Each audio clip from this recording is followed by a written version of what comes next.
নতুন সিদ্ধান্ত নিয়ে পথ চলা শুরু করলো কোজাগরি। সম্পূর্ণ জানতে ভিডিওটিতে একটি লাইক করে প্রথম থেকেই দেখতে থাকো। গল্পের শুরুতেই দেখা যায় কোজাগরি বাড়িতে ফিরে আসায় প্রত্যেকে খুবই খুশি হয়েছে। কোকো তখন বলে, জানো তো কাকিমা, তুমি যখন বাড়িতে ছিলে না প্রত্যেক দিন এই বাড়িটাতে আসতে মন চাইতো, কিন্তু পরক্ষণেই বুঝতে পারতাম তুমি তো নেই, কার কাছে যাব। তুমি এসেছো, এখন রোজ আসবো। কাকিমা তখন বলে, অবশ্যই, আমিও তো চাই। আর হ্যাঁ, এবারে কিন্তু আর আমি এই সম্পর্কটা ফেলে রাখতে চাই না। যা হবে এবারে তাড়াতাড়ি হয়ে যাওয়াটাই ভালো।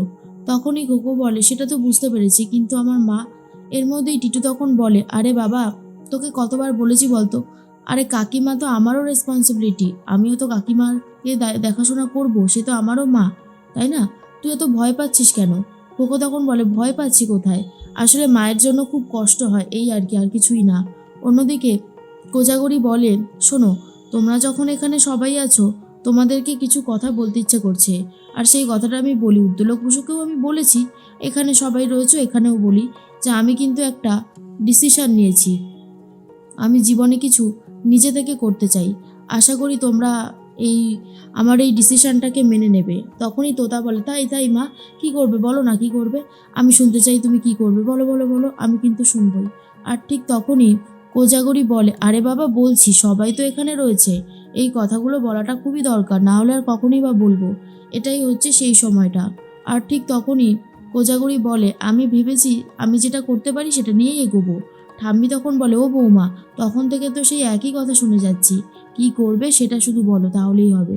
কোজাগরি বলে যে, মা, এই তো আপনি বেশ হাসি খুশিতে রয়েছেন, এখন যেই আমি কথাটা বলবো অমনি আপনি তেলে বেগুনে জ্বলে উঠবেন। আর তখনই অনুশ্রী বলে, ও বৌদি, মা কিচ্ছু করবে না, তুমি শুধু বলো তো, তোমার বিপদের দিনে যেমন পাশে থেকেছি, তোমার সুখের দিনেও আমরা পাশে আছি। ঋত্বিক তখন বলে, সেটাই তো, আর সব থেকে বড় কথা, বৌদি যেটা করবে সেটা খুব ভালো হবে, কারোর না কারোর ভালোর জন্য তো করবেই করবে। আজ পর্যন্ত বৌদি যে কটা ডিসিশন নিয়েছে সব কটাই কারোর না কারোর ভালোর জন্য, দেরিতে হলেও সেটা সবাই বুঝতে পেরেছে। আর এটাও সবাই বুঝতে পারবে, কি বৌদি, আমি ঠিক কথা বললাম তো? তখনই কোজাগরি বলে, কি জানি ভাই, কি হবে আমি নিজেও জানি না, তবে হ্যাঁ, চেষ্টাটুকু তো আমি চাইলে করতেই পারি, সেটার জন্যই আমি চেষ্টা করে যাচ্ছি, যাতে সব কিছু খুব ভালোই ভালো হয় আর কি। এর মধ্যেই তখনই কোজাগরি বলে, শোনো, আমি একটা ভাতের হোটেল খুলবো বলে ভেবেছি। আর এই কথাটা শোনার পর যথারীতি সবাই চমকে যায়।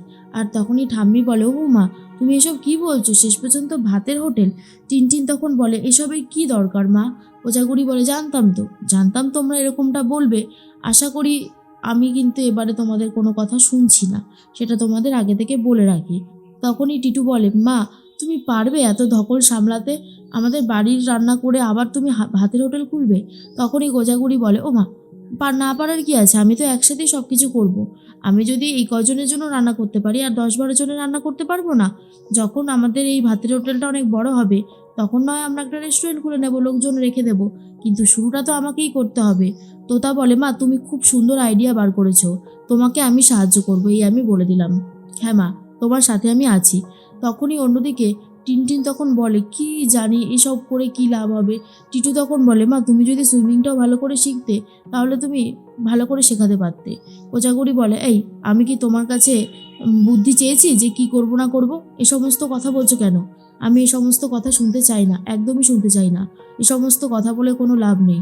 অন্যদিকে দেখা যায় বারবারই একটা কথা মনে পড়ে যাচ্ছে টিটুর, যে আবারও মা কিছু করবে, আবার নিশ্চয়ই ঝামেলা বাঁধবে। উদ্দোলক বসু বলে, বলছিলাম কি কোজাগরি, তুমি একটু অন্য কিছু ভাবলে পারতে। আসলে তোমাকে কেই বা জায়গা দেবে বলো? এখানে তো কনস্ট্রাকশনের কাজ করতেও দেবে না। কোজাগরি তখন বলে, দেবে না তো কি হয়েছে, তুমি একটা বাঁশখুঁটি দিয়ে সব কিছু দিয়ে আমাকে একটা করে দেবে, তাহলেই হয়ে যাবে। তখনই উদ্দোলক বসু বলে, কিন্তু তার জন্য তো একটা জায়গা চাই, জায়গাটা কোথায় পাবো? কোজাগরি বলে, সেটাও আমি ভেবে রেখেছি, ওই আমাদের ক্লাবের সামনে বড় রাস্তাটার ওপারে যেটুকু জায়গা আছে ওইটাতে করলেই হয়ে যাবে। তখনই তোতা বলে, বাহ, তাহলে তো আর কোনো সমস্যাই থাকবে না মা, তুমি যে ভেবেছো না, এটা আমার দারুণ লাগছে। আর তখনই খোকো বলে, কাকিমা, আমিও কিন্তু তোমার সাথে থাকবো, এই আমি বলে দিলাম। তখনই টিটু বলে, এই খোকো, এসব করে আবার তুই কি করতে চাইছিস এখন? খোকো বলে, এই শোনো, তোমার সাথে না আমার এখনো বিয়ে হয়নি, তাই তুমি কোনো অধিকার আমার উপর ফলাতে আসবে না, এই কথাটা শুনে রাখো। কোজাগরি বলে, এই যে, আমার জন্য যেন কারোর কারোর মধ্যে ঝামেলা না বাঁধে, এই কথাটা আমি বলে দিলাম, আমি আমারটা ঠিক সামনে নিতে পারবো। উদ্যোলক বসু আছে তো, সবটা সামলে দেবে। আর আজকেই আমি কিছু মানুষের সাথে কথা বলে ঝামেলাটা মেটানোর চেষ্টা করব। আমি জানি এটাকে ঝামেলা বলে না, তবুও অনেকে যদি পারমিশন দেয় তাহলে হয়তো সেটা স্মুথলি হবে। সেই জন্যই বলছিলাম আর কি। উদ্যোলক বসু তখন বলে, বেশ, তুমি যখন চাইছো তখন সেটাই হবে, আমার কেন আপত্তি থাকবে? আমার তেমন কোনো কিছুতেই খুব একটা আপত্তি নেই। এই কথাটা কিন্তু আমি তোমাকে আগেও বলেছি আর এখনও বলছি। এর মধ্যেই তখনই কোজাগরি চলে গেছে পার্কে। সেখানে সমস্ত বাচ্চারা খেলাধুলা করতে থাকে, বড়রাও এসেছে। পাড়া প্রতিবেশী মহিলাগুলো বলে, কোজাগরি তুমি ছিলে না, এই পাড়াটা মানে মানে একদমই শুনশান হয়ে গেছিল, তুমি এসেছো, এবার আমাদের খুব ভালো লাগছে। কিছু কিছু মহিলা আবার কোজাগরির আশাটাকে মেনে নিতে পারে না আর বলে, পাড়াটায় কদিন ভালো ছিল, আবার শুরু হয়েছে এদের আড্ডা, জাস্ট মেনে নেওয়া যায় না। আর তখনই কোজাগরি বলে, কি হয়েছে বলো তো, তোমরা তো গুজুর গুজুর ফুসুর ফুসুর করছো কেন? যা বলার বাবু সামনে এসে বলো। আমি কিন্তু আবার এসব সামনের কথাতে একদমই ভয় পাই না, এটা আমি তোমাদের আগেও বলেছি আর এখনও বলছি। আর তখনই কোজাগরি বলে যে, এই তো দাদারা চলে এসেছে। দাদা, আমি একটা কথা বলতে এখানে আপনাদেরকে ডেকেছি। আসলে আমি একটা ভাতের হোটেল খুলতে চাই, ওই ক্লাবের সামনে বড় রাস্তাটার ওখানে। আপনারা যদি অনুমতি দেন তাহলে ওই বাঁশ খুঁটি ফুটি দিয়ে যেটুকু হয় আর কি। তখনই একজন খুব প্রতিবাদ করে আর বলে, এখন তো কোনো অনুষ্ঠান নেই, কোনো পুজো পার্বণ নেই, সব কিছুই তো শেষ হয়ে গেছে, তাহলে হঠাৎ করে দোকান খুলতে চাইছেন কেন? কোজাগরি বলে, খুলতে চাইছি কারণ আমার ইচ্ছা তাই। আপনারা যদি একটু সাহায্য করেন তাহলে এই কোজাগরি বসু অনেকটা দূর এগিয়ে যেতে পারবে। কারোর সাহায্য ছাড়া তো কোনোদিনও এগোনো যায় না। মানুষ যতই বলুক না কেন নিজে করবে নিজে করবে, মানুষ নিজের চেষ্টা যতটুকু সম্ভব করবে, বাকিটুকুতে তো সবাইকে একটু সাহায্য করতেই হয়।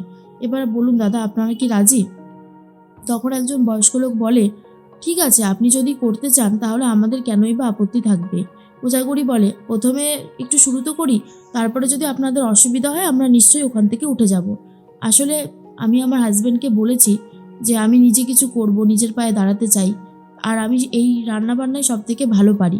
সেই জন্যই ভাবলাম যদি এখান থেকে একটু চেষ্টা করা যায় তাহলে তো খারাপ হয় না। অনেক গরিব মানুষ আছে যারা অনেক অল্প পয়সাতেই খেতে চায় কিন্তু পায় না। আমি সেই সাহায্যটুকু তাদেরকেও করতে চাই। শুনে সবাই খুব খুশি হয় আর বলে, ঠিক আছে, আপনি যখন বলেছেন আমাদের কোনো আপত্তি নেই, আপনি শুধু একটু দেখে শুনে করে নেবেন। তখনই কোজাগরি বলে, ধন্যবাদ, আপনাদের অসংখ্য ধন্যবাদ, আপনার এই ঋণের কথা আমি কোনো দিনও ভুলব না। অন্যদিকে কোজাগরির মেয়ে তোতা বলে, সত্যি আজকে মায়ের জন্য আমার যা লাগছে না, দারুণ দারুণ, কোনো কথা হবে না। এরপর অনেকেই বলে, শেষ পর্যন্ত রাস্তায় নেমে এখন দোকান খুলতে চলেছে। স্বামী এত বড় চাকরি করে, ছেলেরা চাকরি করে, বউটার অবস্থা দেখো। কোজাগরি প্রতিবাদ করে বলে, আমার যেটা ইচ্ছা, আমি যেটা ভালো পারি আমি সেটাই করব। আমার স্বামী কী করে, আমার ছেলেরা কী করে, সেটা দিয়ে আমার কী হবে? নিজে যেটুকু করার ইচ্ছা সেটা সম্পন্ন করলেই তবেই আমি জীবনে খুশি হতে পারবো।